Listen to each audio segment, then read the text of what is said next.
Welcome, everyone, to a late night live episode of the Theology Central podcast. It is Saturday, February the 22nd, 2020. It is currently 11:54 p.m. Central Time.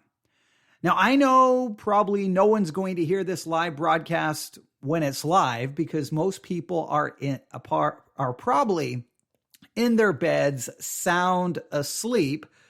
That's probably where I should be since, tomorrow morning I have to be awake and ready to teach, preach.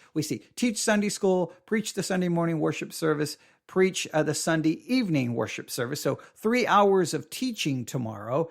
However, I'm not asleep. I'm sitting here looking at a news story. Well, that's somewhat disturbing, somewhat concerning, and one that we probably need to do more research about. Now, obviously, the big news story has been now for weeks, the coronavirus. Everyone's been talking about the coronavirus. It's now designated as COVID-19, the coronavirus. We know, it began in Wuhan in China, and now it's spreading in South Korea at an alarming speed, and a lot of people are getting really nervous, and it's starting to show up in other parts of the world as well. I think we have in Italy, Iran, Israel. I can't name all the other places top of my head, but it's spreading. There's concern. The WHO, the World Health Organization, is warning that we have a very small window here to get this contained, or it's going to break containment. And there's concern. Let's put it that way. There is concern. You don't want to fall into hyperbole. You don't want to exaggerate this simply to have a news story or to have a podcast. But this is something people need to pay attention to, this spread of the coronavirus. Now, obviously, I haven't talked a lot about it here on the Theology Central podcast because our primary focus here is theology. But now the story of the coronavirus seems to be now connected to a church, or what some may label a cult, what some will label a doomsday cult. It all depends on what source you look at. When I first started hearing about this, the outbreak in South Korea, they kept saying, it was tied to a church. I'm like, okay. So I thought it was just probably a mega church, Christian church, and a lot of people there were infected with the virus, all right? But then they started kind of describing certain things about the church, and I was like, well, that's kind of odd. Now there's all kinds of news articles really talking about it, as kind of a cult or, something, a suspicious church.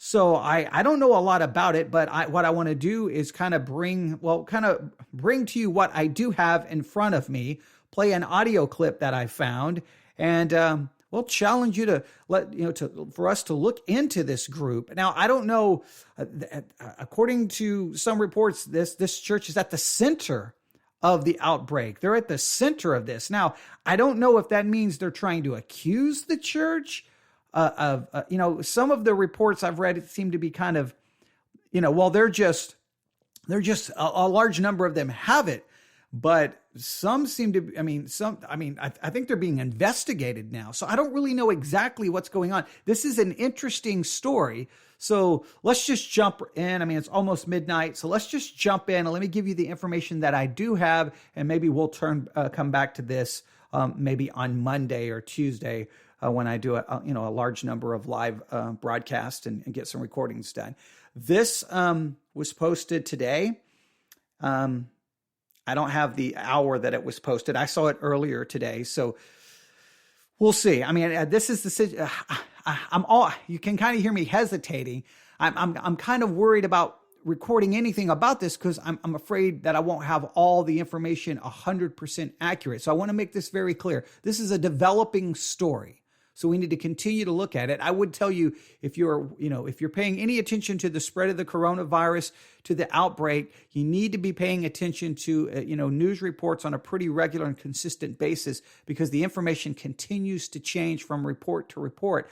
I subscribe to, I don't know how many different news podcasts, and literally from hour to hour, there's new information. So you definitely, and if you're not paying attention, you may want to pay attention. But here's what we know in regards to the coronavirus and its connection with some kind of church. Here is the headline that I have in front of me. Doomsday cult with immortal leader at heart of coronavirus super spreader outbreak. Now, that's a mouthful for a headline. Doomsday cult with immortal leader. They have a leader that's immortal. Okay, that's interesting. Now they have that immortal in quotations. So with a quote immortal unquote leader at heart of coronavirus super spreader outbreak.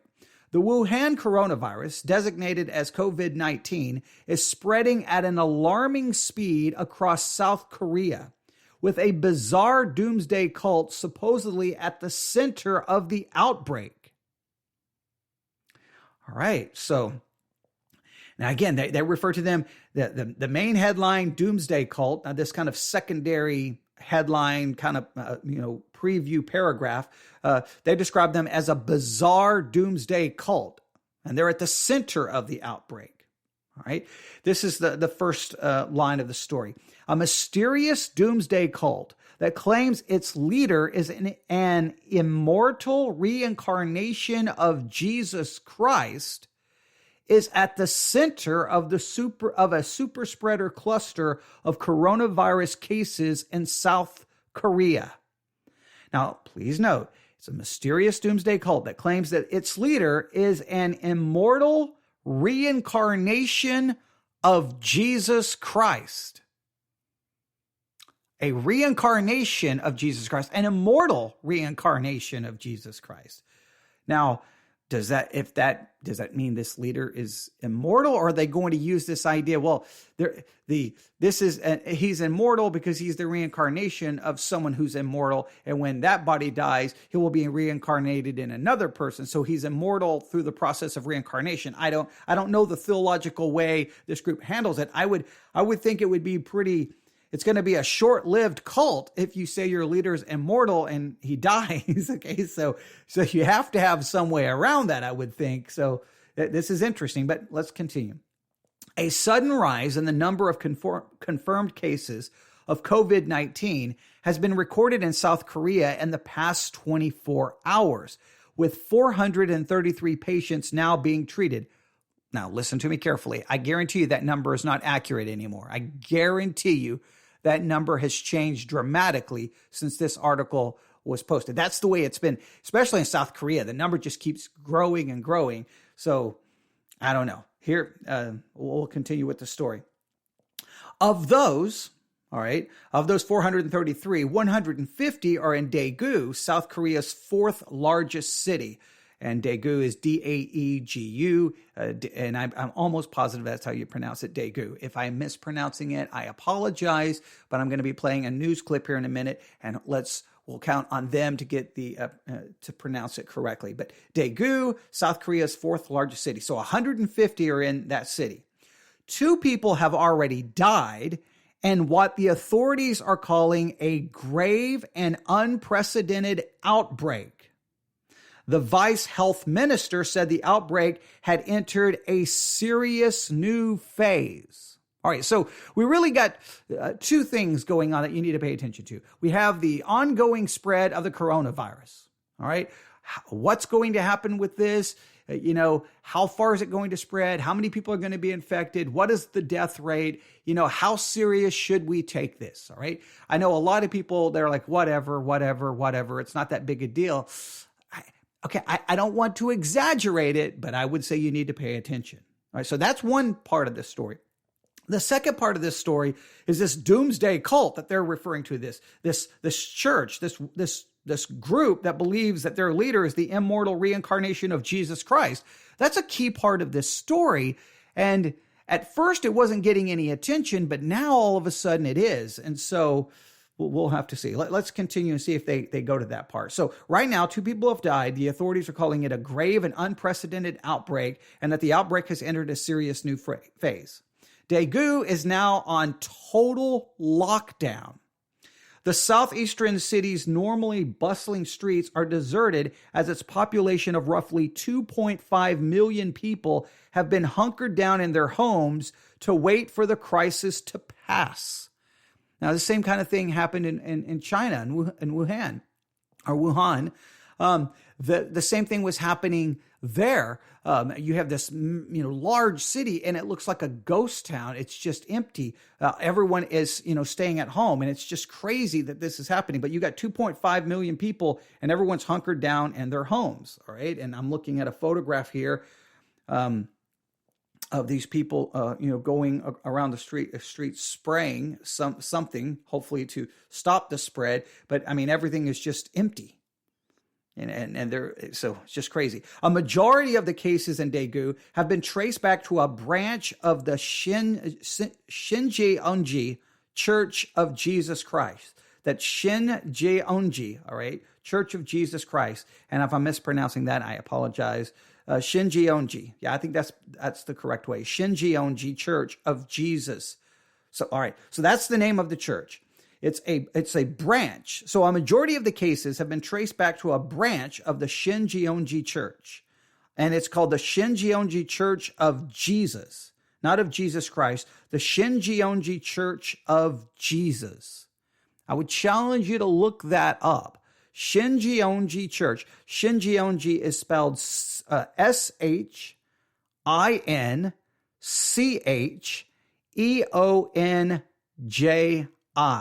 Shinjeonji, SHINCHEONJI, Shinjeonji Church of Jesus. And it's a branch of that church. Now, when they say a branch, I think the idea here is it's probably I think it's a massive group, and they have, and the United States of America, for example, not far from my house, we have Beltway Park. We have the South Side campus, and they have a North Side campus. That's how they refer to it. So I think it may be that kind of idea. I don't know. But it's a branch of the Shinjeonji Church, a cult that claims that the Bible is written in a code that only its founder, Lee Man-hee, can understand. All right, so this gives that leader complete control. He's the only one who can understand the Bible. Obviously, he would be the only one who can interpret the Bible. So you have to listen to him. Whatever he says, the Bible, whatever interpretation he gives of the Bible is the interpretation you have to go with. All right. A woman in her 60s, named only as Patient 31, is known to have attended a number of services at the church and is thought to be the center of the outbreak. It's unclear how she contracted the illness, as she never visited Wuhan. She has told doctors that she hasn't been abroad recently or met anyone that appeared to be infected. So they don't really know much right there. More than 60%, now here's where it gets interesting. More than 60% of the South Korean cases are linked to the Shinjeonji Church. 60% of the cases in South Korea are linked to that church. All right. Had they all been in China? It doesn't appear. What's going on? Now, the church leader, who's, I guess, 88 years of age, said the outbreak of the disease, it's happening because of Satan trying to stop the church from growing. So Satan is doing this to stop the church from growing. So this is, an attack of Satan is attacking the church. Satan is attacking the church. Now, let's just be fair. I know they're labeling it a cult. They believe that their leader is the reincarnation of Jesus and that the Bible is written in a code that only he can understand. Those are very cult-like characteristics and cult-like traits. But let me make it very clear. If you've attended church for any length of time, you're at a church and it could be a revival service and the sound system's not working right or something going, and they'll get up there and say, Satan is trying to attack the service tonight. Satan is trying to stop it. So that kind of language has been used in Christianity forever. So I'm not going to blame that kind of language on a cult, because I've heard it in even good churches. I think it's crazy when they act like that. And the main reason, very important theological principle, Satan is not omnipresent. Can't be. He can be at one place at one time. He's not omnipresent. He's not God.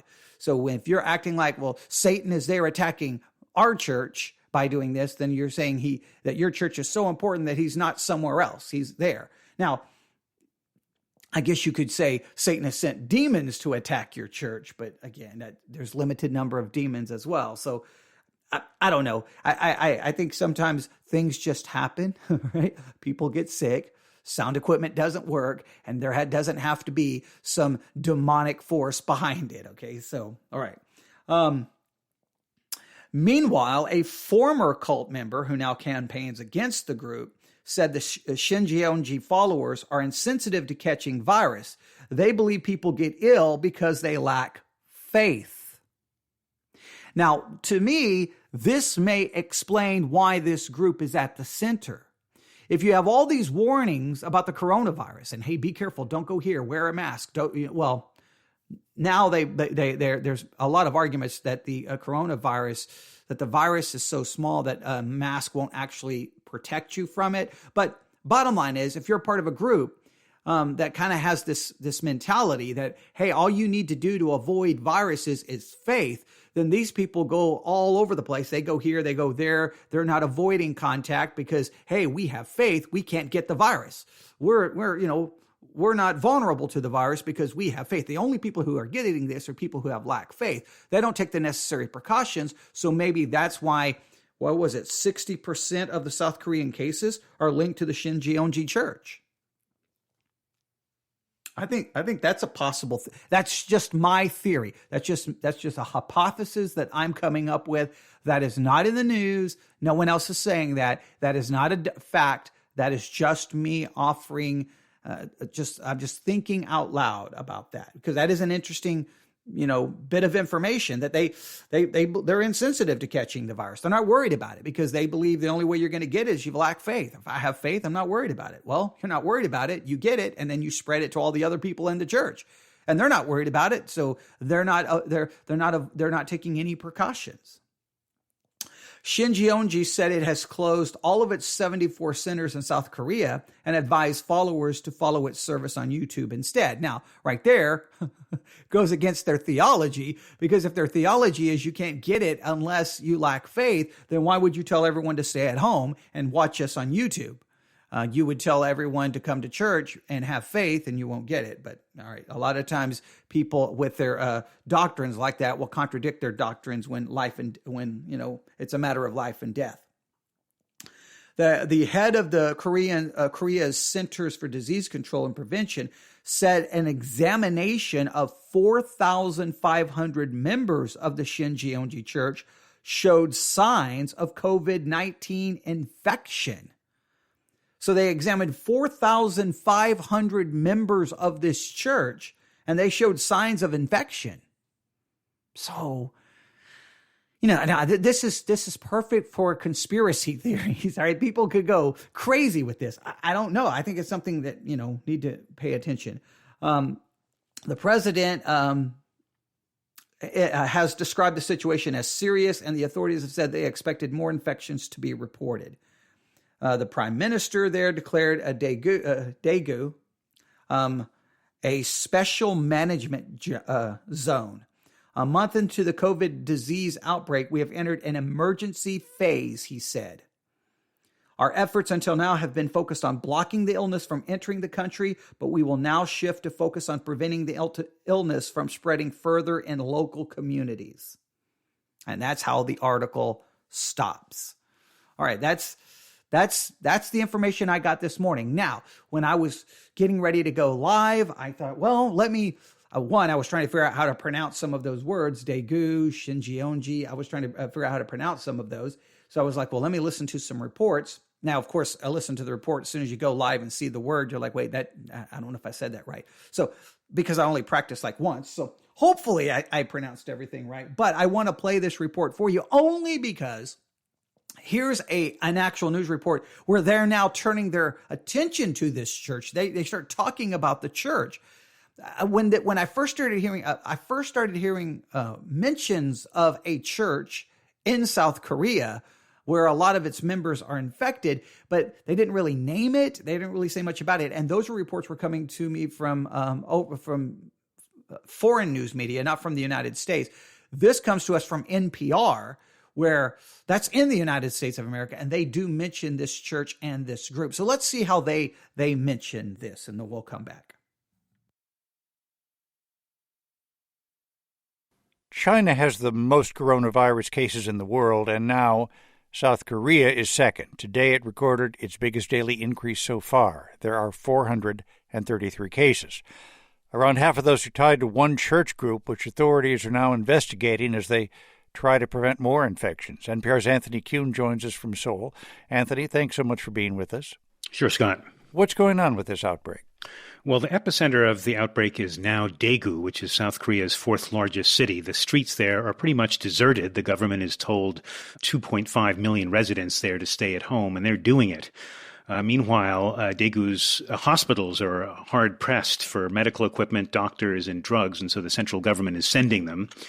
Then there's a county hospital outside Daegu, which has about a quarter of the country's cases. South Korea saw its third fatality from the virus today, which has continued to spread to other cities and provinces. And it's about the fourth day in a row that cases have doubled, and that has people here very jittery. And Anthony, please tell us about this church that seems to be at the center of the outbreak. It's considered controversial. Yes, it's called the Shincheonji Church of Jesus. Shincheonji means New Heaven and Earth, and it was founded in the 1980s by a charismatic pastor named Lee Man-hee, and his followers believe that he is the Messiah. Some people call this a religious movement. Critics call it a cult. It has a reputation for proselytizing very aggressively, handing out flyers on the street, and according to other churches, infiltrating their congregations and poaching their members. And the members of Shincheonji reportedly ignore this virus because they see it as a trick of the devil to obstruct them from spreading their religion. So dozens of the church have been shut down around the country, and about some 1,200 members have reported that they have symptoms of the virus, and so 9,300 church members have been self-quarantined. Are authorities making any progress in understanding how the virus is spread? Well, what they're trying to do is track down everyone who got into contact with this church or hospital and isolating them before they can spread the virus further. And that requires a lot of detective work, going through surveillance camera tape, going through credit card transaction records. This church reportedly has members in China. They're trying to see if any transmission occurred there. And they're also exploring links between the two big nodes of the virus, the church and the hospital. For example, church members attended the church founder's brother's funeral at the hospital, but no explicit links have been established yet. Anthony, does the South Korean government seem to have a hold on this situation? Well, that's what everyone is concerned about. The South Korean government and the World Health Organization say that despite this explosion in case numbers, the total number is still manageable. Authorities are now shifting their tactics from trying to prevent the virus from entering the country to prevent it from spreading among different communities. The concern, the fear, is that the government can't track down all the spreaders. These numbers are just going to continue to explode. Daegu and Seoul have been fairly empty and quiet, but the country has not really gone into lockdown the way China has. But the fear is that if they don't get a grip, then more draconian measures will be needed. NPR's Anthony Kuhn, speaking to us from Seoul. Thanks so much. You're welcome, Scott. Well, there you have it. That kind of gives you a little bit of idea of what's going on. And let me just remind you, there's two facets to this story. The coronavirus, the spread of the coronavirus. How is this going to continue to spread in South Korea? Is it going to explode? Large numbers? Are they going to be able to contain it? Or is it not only going to spread within South Korea, but ultimately leave South Korea and then spread to other parts of the world. The coronavirus is something you need to continue to pay attention to. But now there's a theological connection in the sense that there's a church there, Shincheonji Church. And I would challenge you, it sounds like they have over 9,000 members. Okay, so this is a major movement. And how widespread is their theology? How widespread is their doctrine? I mean, it's not like, there's like 10 people, over 9,000. It sounds like they have members in China. Now, listen, is there any infiltration? I mean, we're talking about the coronavirus and trying to quarantine the coronavirus so that it won't spread and infect more people. This church, is it doctrine spreading? It sounds like that I'm assuming here in the United States, I haven't looked it up. You can probably watch their services on YouTube. I don't know if they have closed caption where you can see what they're saying, but how far has their doctrine and theology spread? How far has their false doctrine spread? Shincheonji Church of the Shincheonji Church of Jesus in South Korea. Daegu seems to be at least one of the I don't know if that's the only city where the church is located. I'm assuming there's probably more, but it's something that we may want to take a little bit of time to figure out what they teach. How far it has reached. We need to know it. I think that's a very important theological connection to the story. We have a coronavirus, a virus, COVID-19, going around spreading that can infect people and possibly kill people. That's a physical concern, physical well-being. But now at the center of this is a church, a cult that has a doctrine that believes that their leader is the reincarnation of Jesus, immortal. He's the Messiah, as they put it, that the Bible's written in a code that the only one can understand is him, and that they teach that the only people who can catch a virus or get sick are people who lack faith. Sounds like it's got a little bit of charismatic theology thrown in. Who knows what it's all got? It's probably a hybrid of all kinds of false ideas. But listen, false doctrine, false theology, that has eternal consequences. The coronavirus has physical consequences. A church that's teaching false doctrine and a false Jesus, that has eternal consequences. So let's look into this church. I ask your help. Help me research it. Anything you can find out about this church. Gather the information, email me to newsif@yahoo.com, newsif@yahoo.com. That's newsif@yahoo.com. Please, if you do send me information, give me a link or the source from which the information came from so I can verify, because we want to be accurate in our discussion of this church. Again, it may not be anything big in the sense that, 9,500 people is big in my perspective. It may not be big in the sense that it's not really spreading anywhere else, but who knows? There'll be people who'll hear the news story about this church and they'll go, I'm going to go look into it. It's always interesting how sometimes the cults continue to grow and people are actually drawn to them when they find out they are a cult. So we need to at least be aware of it, look at what its doctrine and theology is, identify it, expose it, warn people of it, and see if that doctrine or theology is spreading.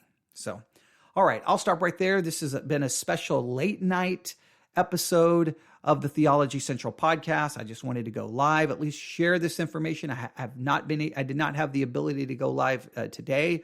I was at a funeral, so I was not able to do anything today. But I looked at the clock and I'm like, hey, I know it's late. People may be asleep, but I can go live. This will be recorded and it'll be uploaded and waiting for people in the morning. But please listen to me. Everything you just heard, numbers, situation in South Korea, anything, by the time you wake up and hear this, Sunday morning, Sunday afternoon, whenever you may hear this, those numbers have probably changed. There's probably new information. So any information about the coronavirus, you need to continue to keep up with the latest news reports, literally, hourly. And the situation with the Shincheonji Church, it'll be interesting. I'm just interested to know what they're investigating. I want to know, I think they're more concerned, how did they become the center of this? Why are so many, 60% of all the cases are people from that church? I know that this is just perfect. This is the perfect kind of story for a conspiratorial mindset to come in and start blaming them for everything. I think we don't want to jump. We don't want to jump to be accusatory or to give a false perception. What we want to know, first of all, is what this church believes and how they're connected to the coronavirus and the spread of the coronavirus. We will wait to ensure that we have facts and not speculation. I think that's important. All right, you email me anything that you can find, any help that you can give me would be greatly appreciated. You can email me at newsif@yahoo.com, newsif@yahoo.com. If someone hears this before Sunday morning, please note that it's Sunday now, at 10 a.m., we will be streaming live. This is going to be the first Sunday that we are streaming our services live. They'll be available to listen to live via the Spreaker app. That's Spreaker, the Spreaker app. So download the app, look for VBC, look for Theology Central. You can find us. And at 10 a.m., it'll probably be about 10:05, 10:10 when we actually go live. That'll be the Sunday School hour. Then at about 11:30 a.m., we'll have the morning worship service, and then at 6 p.m., we'll have the evening worship service. So we'll just have the sermon. We're not going to have the rest of the service, just the sermon. So if you would like to tune in, please do so. And of course, if you can't listen to us while we're live, they'll be uploaded the second the message ends. All right, we'll stop right there. Everyone have a great morning, a great Sunday. I don't know if anyone's currently listening, but if you are, thank you for tuning in to this early morning episode of the Theology Central podcast. God bless.